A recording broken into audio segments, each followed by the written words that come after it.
রোজা আশি, আশি করতে, করতে সাইডে রোজা চলতেছে। আর এই রোজার মাসে কিন্তু মশলাগুলো একটু বেশিই লাগে। তো বাইরে থেকে কী জন্যে কিনে খাতে হবে? যদি বাসায় আমার সব কিছু থাকে।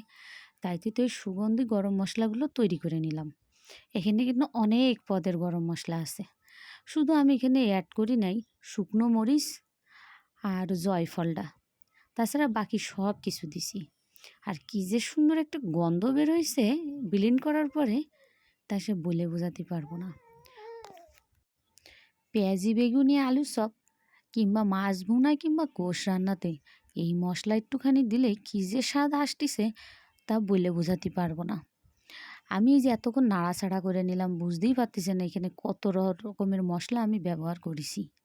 এই যে গুঁড়ো করা হয়ে গেল, এখন দেখেন কত সুন্দর একদম মিহি গুঁড়ো করে ফেললাম।